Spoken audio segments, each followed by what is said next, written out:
यवतमाळ जिल्ह्यातील नवीन घडामोडी पाहण्यासाठी आजच आमचा MH29 मीडिया या चॅनलला YouTube वर सबस्क्राइब करा आणि बेल आयकॉनला प्रेस करा। MH29 मीडिया, बातमी आपल्या गावाची। धानोरा तांडा येथे 2,94,000 रुपयांचा गांजा जप्त, आरोपीला अटक, स्थानिक गुन्हे शाखेची कारवाई।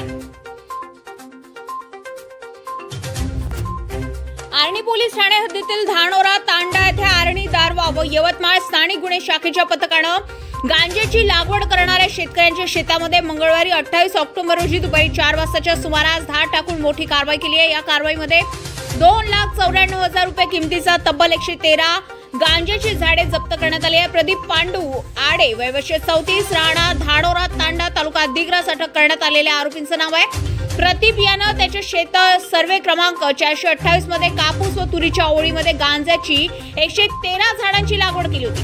गुप्त माहितीच्या आधारे पोलिसांनी टेहणी शेत शिवारामध्ये गांजाची लागवड केली असल्याची माहिती मिळाली होती।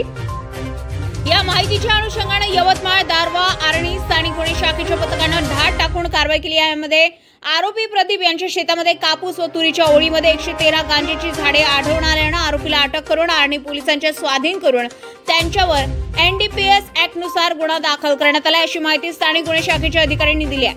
ही कारवाई सहाय्यक पोलीस निरीक्षक संतोष मणवर, सहाय्यक पोलीस निरीक्षक पवन राठोड, योगेश गटलेवार, मिथुन जाधव, अजय डोळे, सोहेल मिर्झा, निलेश राठोड, किशोर झेंडेकर, अमित झेंडेकर, अशोक टेकाडे आदींनी केली आहे।